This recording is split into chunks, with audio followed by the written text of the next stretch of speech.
वरुण अपने घर में सबसे छोटा था। उसके दो बड़े भाई जिन्होंने माता पिता के देहांत के बाद बड़े शहरों में जाकर अपना व्यापार जमा लिया। माता पिता की जिम्मेदारी वरुण को सौंप दी।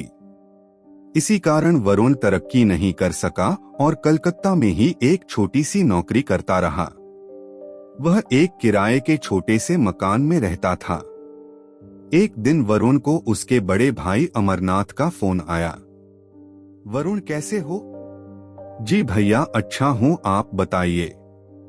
सुनो वरुण, शायद तुम्हें पता नहीं है, पिताजी की दिल्ली में एक पुरानी प्रॉपर्टी थी जिस पर किराएदार ने कब्जा कर रखा है। हम उस प्रॉपर्टी को बेचना चाह रहे हैं। मैं चाहता हूँ तुम वहां जाकर रहो और उसे अपने कब्जे में लो, इससे हम तीनों भाइयों को फायदा होगा। लेकिन भैया, मेरी नौकरी। अरे भाई, दिल्ली में तो तुम्हें इससे भी अच्छी नौकरी मिल जाएगी, जाओ वहां। वरुण अपने दोनों भाई अमरनाथ और श्याम का बहुत आदर करता था।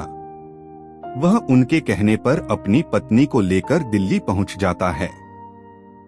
वह किसी तरह लड़ झगड़ कर किराएदार को निकाल देता है और खुद रहने लगता है। कुछ ही दिनों में उसे नौकरी मिल जाती है। दिल्ली में कलकत्ता से अच्छी सैलरी थी और मकान का किराया भी नहीं देना पड़ता था। वरुण अच्छे से रहने लगता है। लेकिन वह मकान बहुत पुराना था, खंडर हो चुका था। ऐसा लगता था कभी भी गिर जाएगा।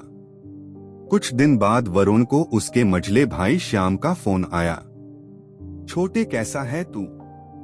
भैया, मैं मजे में हूँ, दिल्ली में अच्छी नौकरी मिल गई है, सब अच्छे से चल रहा है।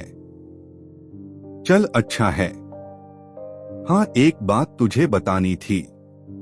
हम दोनों भाइयों ने 2 अगल मकान कलकत्ता में खरीद लिए हैं। अब हम यहीं रहेंगे, यहीं रहकर कारोबार करेंगे।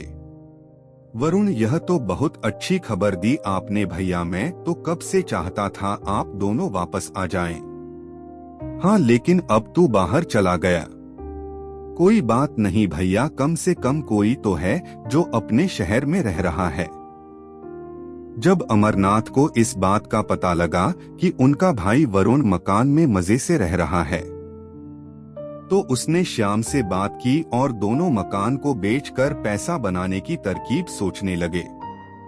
वरुण इस सबसे बेखबर मजे से रह रहा था, लेकिन उसकी यह खुशी ज्यादा दिन टिक नहीं पाई। एक दिन मकान का कुछ हिस्सा गिर गया, जिसे मरम्मत कराने के लिए वरुण के पास पैसे नहीं थे। अमरनाथ और श्याम को जब यह बात पता लगी तो दोनों दिल्ली पहुंच गए। वरुण, यहाँ रहना खतरे से खाली नहीं है। मैं बात करता हूँ, हम इसे बेच देते हैं। इससे तो तेरे हिस्से में पैसे आए, उससे कलकत्ता में मकान खरीद लेना। वरुण तैयार हो गया। वैसे वह कलकत्ता में अपने भाइयों के साथ रहना चाहता था। अमरनाथ और श्याम प्रॉपर्टी बेचने के लिए दलालों से मिलने लगे। वरुण इस सबसे बेखबर अपनी नौकरी करता रहा। वैसे तो तीनों भाइयों में बहुत प्यार था, लेकिन वरुण बहुत सीधा था। इधर उसके दोनों भाई पैसे के मामले में बहुत चालाक थे। एक दिन उस मकान का सौदा हो गया। वरुण ने भी कागज साइन कर दिए। तीनों प्रॉपर्टी बेचकर कलकत्ता पहुंच गए। वहां पहुंचकर वरुण ने वही पुराना मकान जो पहले किराए पर था ले लिया। 2 दिन बाद दोनों भाइयों ने वरुण को बुलाया और कहा, यह ले वरुण अपने हिस्से के पैसे। यह कहकर अमरनाथ उसे 5 लाख रुपए पकड़ा देते हैं। वरुण, भैया ये क्या है? मुझे तो पता लगा था कि मकान 30 लाख का बिका है और मेरे हिस्से में 10 लाख आएंगे। यह सुनकर दोनों भाई सकपका जाते हैं। नहीं छोटे, किसी ने तुझे गलत बताया है। मकान 15 लाख का बिका है। भैया आप ठीक कह रहे होंगे, एक काम कीजिए, ये पैसे भी आप रख लीजिए। मैं आपकी बहुत इज्जत करता हूँ, लेकिन मुझे लगता है पैसों की जरूरत आपको मुझसे ज्यादा है। यह कहकर वरुण पैसे छोड़कर वापस घर आ जाता है।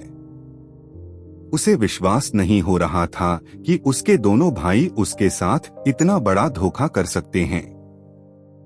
इधर अमरनाथ की पत्नी जानकी जी ने वरुण के जाने के बाद दोनों को आड़े हाथों लिया। आप लोगों को शर्म आनी चाहिए। अगर उस समय सास ससुर जी की जिम्मेदारी वरुण ने न उठाई होती तो आप ये लाखों रुपए कमा पाते। वो भी अपने माता पिता को छोड़कर पैसा कमाने जा सकता था। आज आप उसका हिस्सा मार रहे हैं। अपनी पत्नी की बात सुनकर अमरनाथ को बहुत पछतावा होता है। वो बेचारा आप दोनों का इतना आदर करता है कि चुपचाप चला गया, और कोई भाई होता तो आपको कचहरी में घसीटता। भैया गलती तो हमसे हो गई। वो बेचारा किराए के मकान में रह रहा है और हमारे पास दो बड़े मकान हैं। 1 महीने तक वरुण से उनकी कोई बातचीत नहीं होती। एक दिन दोनों भाई अपनी पत्नियों के साथ वरुण के घर पहुंच जाते हैं। आज रविवार था। वरुण घर पर ही था। अरे भैया भाभी आप आइए बैठिए, मैं अभी आपके लिए पानी लेकर आता हूँ। बस वरुण हम बहुत शर्मिंदा हैं। तेरे साथ हमने बहुत गलत व्यवहार किया। भैया भूल जाइए, हम सब में प्यार बना रहे, बस मुझे कुछ और नहीं चाहिए। ये ले वरुण अपने मकान के कागज, हमने पूरे पैसे से तेरे लिए मकान खरीद लिया 30 लाख का। वरुण की आंखों से आंसू बह रहे थे। उसे देखकर अमरनाथ की आंखें भी नम हो गईं। वे उसी दिन वरुण का सामान नए घर में पहुंचा आए और उसकी नौकरी छुड़वाकर उसे अपने व्यापार में शामिल कर लिया।